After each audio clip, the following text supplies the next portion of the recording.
Hi everyone, welcome to digital GK classes. तो CTET SST का chapter 10 है, हमारा क्लास 6 की एनसीईआरटी है। और आज हमारी क्लास 6 की एनसीईआरटी खत्म हो चुकी है। कल से हमारी क्लास 7 की एनसीईआरटी स्टार्ट होगी। इमारतें, चित्र तथा किताबें, इसमें हम जो भी इंपॉर्टेंट पॉइंट्स है उसको पढ़ने वाले हैं। और डेली 5 बजे आपको सीटेट की क्लासेस होती है। और बीपीएससी टीआरई, जितने लोग भी ये सीटेट की वीडियो देख रहे हैं, इतना याद रखिए कि आप सभी को बीपीएससी टीआरई 4 में जो है एग्जाम देने का मौका मिलेगा। तो उसकी तैयारी भी आपको अभी से करनी होगी, क्योंकि इसका एग्जाम आपका जुलाई में आपका सीटेट होगा और ये आपका हो जाएगा अगस्त या सितंबर में। तो अभी से पढ़ते रहें। 3 बजे डेली हम लोग बिहार की जो एससीईआरटी की किताबें होती है ना, जीएस की, वो कर रहे हैं। तो आपका कॉन्सेप्ट क्लियर हो जाएगा। तो आखिर में ये इमारतें, चित्र तथा किताबें, यहाँ से कितने प्रश्न पूछे गए हैं, चलिए देखते हैं। तो सबसे पहले धातु विज्ञान आप यहाँ पर देख सकते हो। प्राचीन भारतीय धातु वैज्ञानिकों ने विश्व धातु विज्ञान के क्षेत्र में प्रमुख योगदान दिया है। पुरातात्विक खुदाई ने यह दर्शाया है कि हड़प्पा वासी कुशल शिल्पी थे और उन्हें तांबे की जानकारी थी। ये तो हमने स्टार्टिंग में ही देख लिया था कि तांबे की जानकारी थी हड़प्पा वासियों को। और उन्होंने तांबे और टिन को मिलाकर कांसा भी बनाया था। तो ये क्वेश्चन पूछता है कि कांसा किसका मिक्सचर है, तो वो है तांबा और टिन। ठीक है, जहां हड़प्पा वासी कांस्य युग से जुड़े थे। और ये भी क्वेश्चन पूछता है कि हड़प्पा वासी कैसी युगीन थी, तो कांस्य युगीन थी। वहीं उनके उत्तराधिकारी जो है लौह युग से संबंध थे। देखिए, हड़प्पा काल में ना लोहे की खोज नहीं हुई थी, उस समय नहीं मिला था, लोहे का ज्ञान नहीं था, तांबे का ज्ञान था। और लोगों ने जो है तांबा और टिन मिलाकर कांस्य बना लिया हड़प्पा में। इसलिए हम हड़प्पा को कांस्य युगीन सभ्यता के नाम से जानते हैं। और बाद में जो इनके उत्तराधिकारी थे वो लौह युग से संबंध थे। भारत अत्यंत विकसित किस्म के लोहे का निर्माण करता था, जैसे कि खोटा लोहा हो गया, पिटवा लोहा हो गया, ढलवा लोहा हो गया। ठीक है, जैसे कि आप ये फोटो देख सकते हैं, ये है लौह स्तंभ। ये देखिए, ये उस समय का है, अभी भी इस पे जंग नहीं लगा है। ये आपको जो दिख रहा है, ये महरौली दिल्ली में कुतुब मीनार के परिसर में खड़ा यह लौह स्तंभ भारतीय शिल्पकारों की कुशलता का एक अद्भुत उदाहरण है। कितने लोग जो हैं दिल्ली में रहते हैं और इन्होंने ये देखा है, नहीं भी रहते होंगे, आप घूमने तो गए होंगे, तो वहां पर आपको ये कुतुब मीनार के पास जो है ये दिखेगा। ये लौह स्तंभ है, ठीक है। और इसकी ऊंचाई जो है 7.2 मीटर और वजन इसका 3 टन से ज्यादा है। 1500 साल पहले ये बनाया गया था। और इसके बनने के समय की जानकारी जो है ना, आपको इसके ऊपर ना अभिलेख जो है वो लिखा गया है, उसी से मिलता है कि अच्छा ये इस समय जो है खुदवाया गया है, मतलब बनवाया गया है। इसमें चंद्र नाम के एक शासक का जिक्र है जो संभवतः गुप्त वंश के थे। ठीक है, आश्चर्य की बात यह है कि इतनी शताब्दियों के बाद भी इसमें जंग नहीं लगा है। और आजकल की चीजें देखिए कितना जल्दी खराब हो जाता है। ये 1500 साल पहले का और आज भी ऐसा ही है, क्योंकि जंग लगता तो ये खराब हो जाता, बट नहीं लगा है। यहाँ पर देखिए ईंटों और पत्थरों की इमारतें, हमारे शिल्पकारों की कुशलता के नमूने स्तूपों जैसी कुछ इमारतों में देखने को मिला है। तो सबसे पहले जान लो स्तूप का मतलब क्या होता है, टीला। ठीक है, और आज हमारा 500 लाइक्स का टारगेट है। डेली 200 ही लाइक्स होते हैं, देखते हैं किस दिन हमारा 500 लाइक्स का टारगेट कंप्लीट होता है। तो जितने लोग वीडियो को देख रहे हैं, जल्दी से लाइक वाला बटन दबा दीजिएगा अगर आपको पसंद आए। तो देखो, ये जो स्तूप होता है इसका मतलब होता है टीला। हालांकि स्तूप जो है ना विभिन्न आकार के थे, कभी गोल या लंबे, तो कभी बड़े या छोटे। उन सब में एक समानता है। ठीक है, प्राय सभी स्तूपों के ना भीतर एक छोटा सा डिब्बा जो है होता था। और इन डिब्बों में ना बुद्ध या उनके अनुयायियों के शरीर के अवशेष आपको मिलेंगे, जैसे कि किसी का दांत होगा तो किसी की हड्डी या किसी का राख होगा। ठीक है, ये स्तूपों के अंदर ऐसा मिलता है, या फिर उनके द्वारा कोई भी चीज या कोई भी कीमती पत्थर कुछ भी मतलब रखा रहेगा। ठीक है, और यह फोटो देख सकते हैं, ये है मध्य प्रदेश में है, सांची का महान स्तूप है। ये देखिए कितना सुंदर है। तो स्तूप का मतलब समझ गए ना, टीला होता है। और इसके अंदर डिब्बे में बुद्ध के अनुयायियों का जो है अवशेष आपको मिलेगा। और इसको ना धातु मंजूषा कहते हैं। प्रारंभिक स्तूप धातु मंजूषा के ऊपर रखा मिट्टी का टीला होता था। बाद में टीलों को ईंटों से ढक दिया गया और बाद के काल में उस गुंबद नुमा ढांचे को तराशते हुए, देखिए गुंबद नुमा आपको दिख रहा होगा, तराशते हुए पत्थरों से ढक दिया गया। प्रायः स्तूपों के चारों ओर परिक्रमा करने के लिए आपको एक वृत्ताकार पथ बना होता था, ऐसे। यहाँ पे पूरा नहीं दिख रहा है, बट ऐसे बना होता है, जिसको हम क्या कहते हैं, प्रदक्षिणा पथ। तो ये क्वेश्चन पूछता है कि चारों ओर परिक्रमा करने के लिए जो पथ बने होते हैं उसको हम क्या कहते हैं, तो उसको हम कहते हैं प्रदक्षिणा पथ। इस रास्ते को रेलिंग से घेर दिया जाता था, जिसे वेदिका कहते हैं। और ये आप जो रेलिंग देख रहे हो ना, इसको हम कहते हैं वेदिका। तो ये सब कुछ याद रखिएगा। और वेदिका में एक यहाँ पर देखिए प्रवेश द्वार बना हुआ है। ठीक है, तो ये वेदिका में जो है प्रवेश द्वार बने होते थे। उसके बाद से आप देखिएगा, ये जो रेलिंग है तथा तोरण प्रायः मूर्ति कला, यहाँ पर आप देख सकते होंगे कितनी सुंदर सुंदर मूर्तिकला की जो है आकृतियों से सजे हुए हैं, यहाँ पर आप देख सकते हैं। तो ये इस तरीके का स्तूप है, ठीक है। तो आप फोटो भी देख सकते हैं, मध्य प्रदेश में है सांची का महान स्तूप। अब यहाँ पर देखते हैं, सबसे पहले तो ये जो इस तरह के स्तूपों का निर्माण जो है कई सालों तक चलता रहा। इस स्तूप में ईंटों का प्रयोग संभवतः अशोक के जमाने का है, जबकि रेलिंग और प्रवेश द्वार जो है वो बाद के काल में जोड़ा गया है, फोटो में जो मैंने आपको दिखाया। तो यहाँ पर हम देखते हैं कई बार पहाड़ियों को काट कर बनावटी गुफाएं बनाई जाती थी। इस तरह की कई गुफाओं को मूर्तियों तथा चित्रों द्वारा सजाया जाता था। इस काल में कुछ आरंभिक हिंदू मंदिरों का भी निर्माण किया गया। इन मंदिरों में विष्णु, शिव तथा दुर्गा जैसी देवी देवताओं की पूजा होती थी। मंदिरों का सबसे महत्वपूर्ण जो भाग है, अब यहाँ से प्रश्न याद रखिएगा, पूछता है कि जो सबसे महत्वपूर्ण भाग है वो क्या है मंदिर का, तो वो है गर्भगृह, जहां पर मुख्य देवी या देवता की मूर्ति को रखा जाता था। आप मंदिर में जाते हैं जहां पर मूर्ति रखी जाती है ना, उसे हम बोलते हैं गर्भगृह। ये याद रखिएगा क्योंकि ये पूछा है कि जहां पर मूर्तियां रखी जाती हैं उसको क्या कहते हैं, गर्भगृह। उसके बाद से देखिए, इसी स्थान पर पुरोहित जो है धार्मिक अनुष्ठान करते थे और भक्त पूजा करते थे। आप भी मंदिर में जाते होंगे जहां पर मूर्ति लगी होती है, हम वहां पे पूजा वगैरह करते हैं। अक्सर गर्भगृह को एक पवित्र स्थान के रूप में दिखाने के लिए भीतर गांव, ये देखिए अब इस फोटो में आपको अच्छे से दिखेगा, भीतर गांव जैसे मंदिरों में ना उसके ऊपर काफी ऊंचाई तक निर्माण किया जाता था। जैसे कि मान लो ये अंदर गर्भगृह है, तो ये आप देख सकते हैं ऊपर कितनी ऊंचाई। मंदिर में आपने देखा होगा ना, ऊपर वाला जो हिस्सा होता है काफी ऊंचा होता है। तो यही है कि मंदिरों में ना काफी ऊंचाई तक इसका निर्माण किया जाता था। और ये जो ऊंचाई वाली चीज है ना, इसको हम बोलते हैं शिखर। गर्भगृह के ऊपर होता है शिखर, ठीक है। तो ये याद रखिएगा। शिखर निर्माण के कठिन कार्य के लिए सावधानी से योजना बनानी पड़ती थी। और अधिकतर मंदिरों में ना मंडप नाम की एक जगह होती थी। ये भी आपसे प्रश्न पूछेगा। यह एक सभागार होता था जहां पर लोग इकट्ठा होते थे। तो इसमें से 3 पॉइंट डायरेक्टली सीटेट ने पूछा है। सबसे पहले गर्भगृह क्या है, तो जहां पर अंदर देवी देवताओं की मूर्ति रखी जाती थी। इसके ऊपर वाला हिस्सा ये हमारा शिखर है। और ये जो ये वाला है जहां पर लोग इकट्ठा होते हैं उसको हम बोलते हैं मंडप, ठीक है। मंडप, यहाँ पे लोग इकट्ठा होंगे, कथाएं सुनते हैं, ये होता है। और यह फोटो देख सकते हैं, ये महाबलीपुरम और ऐहोल है, ठीक है। ये फोटो आप दोनों देख सकते हैं। तो इन शहरों में ना पत्थरों से बने कुछ उत्कृष्ट मंदिर हैं, उनमें से कुछ यहाँ पर आपको दिखाए गए, आप देख सकते हैं। अलग अलग तरीके के मंदिर हैं, यहाँ पर आप देखिए। तो सबसे पहले इन मंदिर के बारे में एक बार मैं आपको बताना चाहूंगी। ये देखिए, ये बाएं ओर आपको उत्तर प्रदेश का ये भीतर गांव का है आरंभिक मंदिर है, ठीक है। ये 1500 साल पहले का बना हुआ है और आज भी ऐसा ही है। और ये आपको दिख रहा होगा महाबलीपुरम। तो आप देख सकते हो हर जगह पे ना मंदिर के डिजाइन भी एकदम अलग होते थे। तो ये आपको महाबलीपुरम है और ये आपका भीतर गांव उत्तर प्रदेश का है।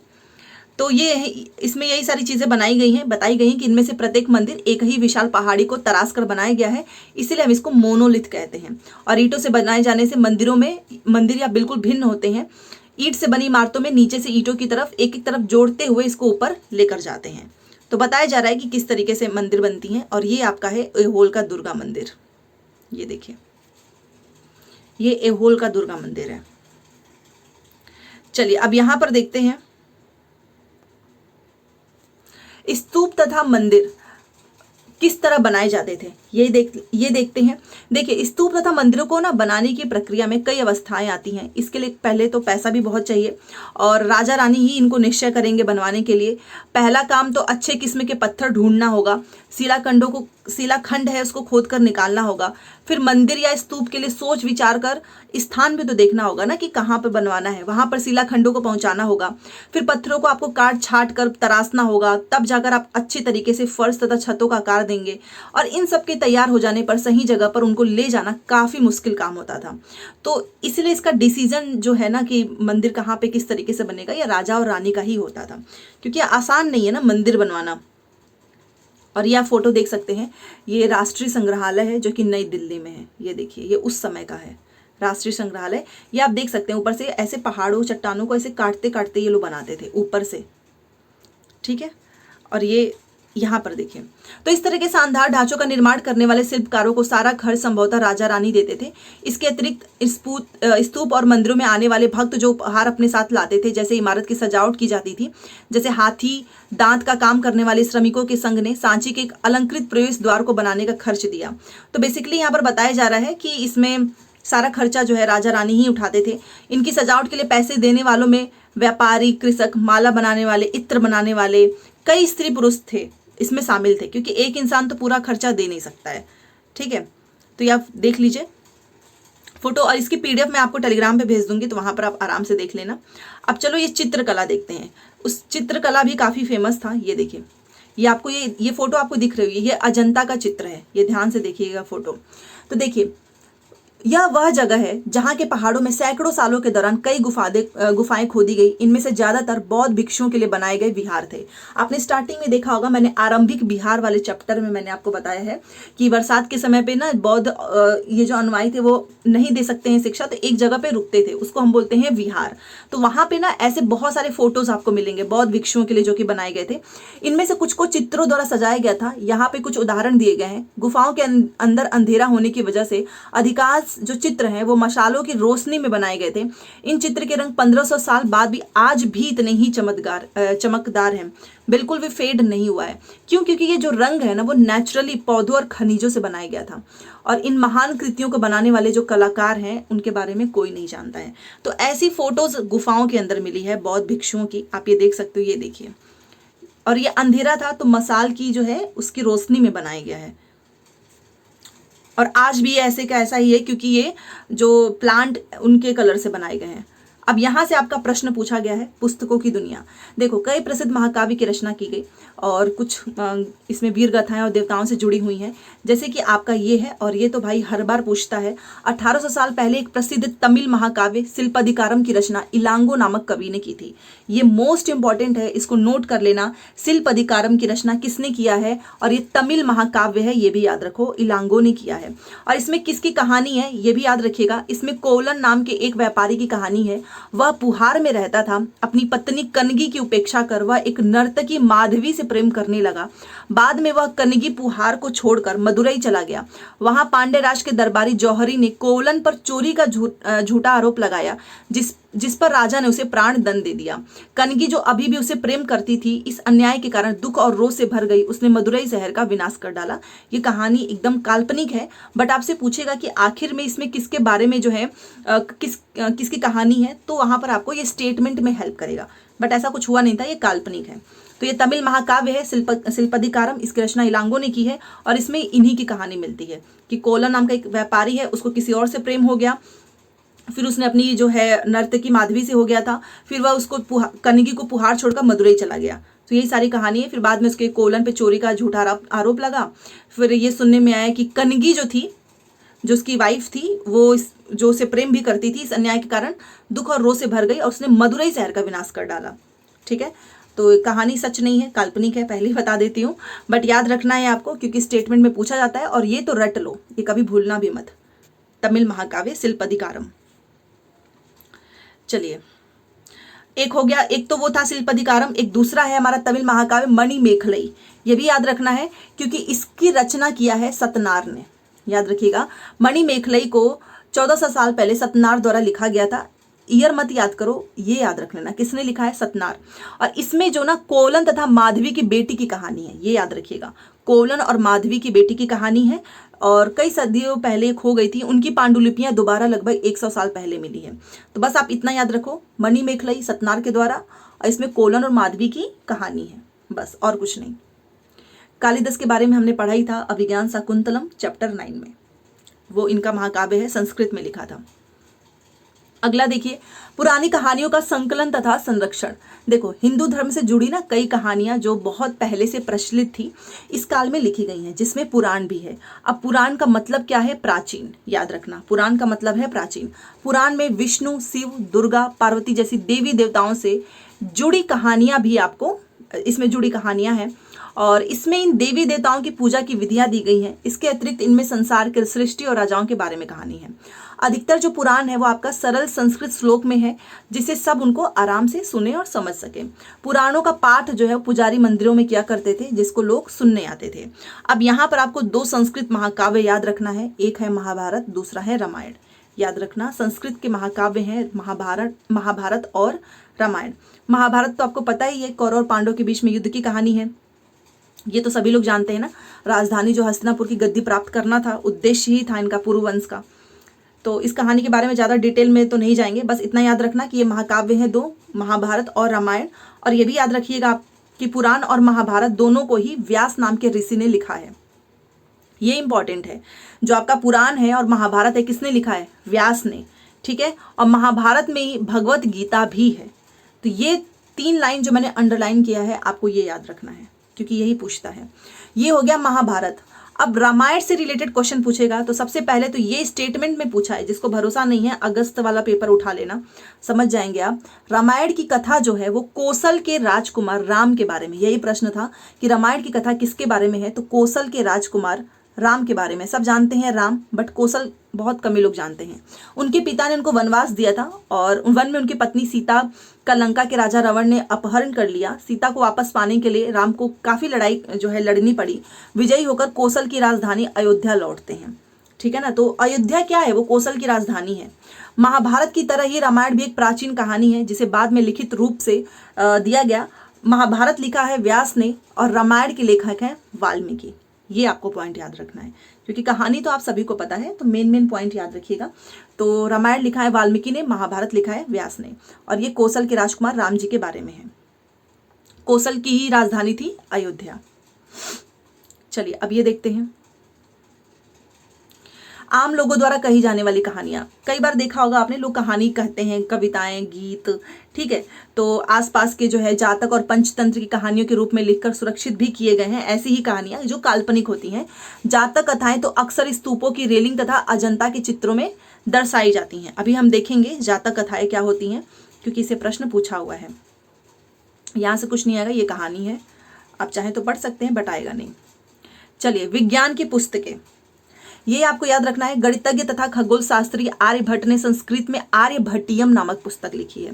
और ये प्रश्न पूछा है कि आर्यभट्टियम पुस्तक किसने लिखा है, तो ये लिखा है आर्यभट्ट ने। और इसमें इन्होंने क्या लिखा था कि दिन और रात पृथ्वी के अपनी धुरी पर चक्कर काटने की वजह से होता है, जबकि लगता है कि रोज सूर्य निकलता है और डूबता है। तो ये इन्होंने ना इसमें लिखा हुआ है इस पुस्तक में कि जो डे नाइट होता है ना, वो पृथ्वी अपनी धुरी पर चक्कर काट रही है, इसी वजह से होता है। और हम लोग को क्या लगता है कि रोज सुबह जो है ये सूरज निकलता है और डूबता है, बट ऐसा नहीं है। ये डूबने और निकलने की तो कोई बात ही नहीं, बस वो चक्कर काट रहा है अपनी धुरी पर, इस वजह से होता है। उन्होंने ग्रहण के बारे में भी एक वैज्ञानिक तर्क दिया। उन्होंने वृत्त की परिधि को मापने की विधि भी ढूंढ निकाली। तो ये सब कुछ इन्होंने दिया है, इसलिए आप ये सब याद रखना, क्योंकि स्टेटमेंट में पूछा है, जो लगभग उतना ही सही है जितनी की आज प्रयुक्त होने वाली विधि। ठीक है, उसके बाद याद रखो वराह मिहिर, ब्रह्मगुप्त, भास्कराचार्य, ये भी एक गणितज्ञ और खगोलवेत्ता थे जिन्होंने बहुत सारी खोज की है। तो ये भी आपको मोस्ट इंपॉर्टेंट है, जो यहाँ पर ये 2-3 लाइन मैंने आपको बताया है। ठीक है, अब शून्य की खोज और आयुर्वेद की खोज ये देखते हैं। देखिए, अंकों का प्रयोग पहले से होता था, पर अब भारत के गणितज्ञों ने शून्य के लिए एक नए चिन्ह का आविष्कार किया। गिनती की यह पद्धति अरबों द्वारा अपनाई गई, तब यूरोप में भी फैल गई और आज यह पूरी दुनिया में प्रयोग की जाती है। ठीक है, रोम के निवासी शून्य का प्रयोग किए बगैर गिनती करते थे, और उसके बारे में और भी जानकारी जो है हासिल करने की कोशिश करो।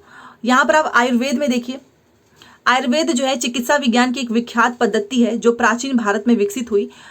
ये इसको मत नोट करना, यहाँ से कुछ नहीं पूछेगा, ये वाला आपसे पूछेगा आयुर्वेद वाला। देखिए, आयुर्वेद चिकित्सा विज्ञान की विख्यात पद्धति है जो प्राचीन भारत में विकसित हुई। प्राचीन भारत में आयुर्वेद के 2 प्रसिद्ध चिकित्सक थे, याद रखिएगा कितने? 2। एक था चरक, ठीक है, और दूसरा था सुश्रुत। ये नाम याद रखना है, क्योंकि प्रश्न पूछता है ना कि आपसे ना 4-5 नाम लिखेगा और पूछेगा कि इसमें से प्रसिद्ध चिकित्सक कौन है। तो बोथ, अगर मान लीजिए चरक भी लिखा है, सुश्रुत भी लिखा है, तो बोथ लिख दीजिएगा। बस इतना ध्यान रखो कि चरक और जो ये सुश्रुत हैं, ये प्रसिद्ध चिकित्सक हैं आयुर्वेद के। अब चरक की किताब याद रखिएगा, चरक ने लिखा है चरक संहिता। ठीक है, ये औषधि शास्त्र की एक उल्लेखनीय पुस्तक है, और अपनी रचना सुश्रुत संहिता में सुश्रुत ने शल्य चिकित्सा की विधियों का विस्तृत वर्णन किया है।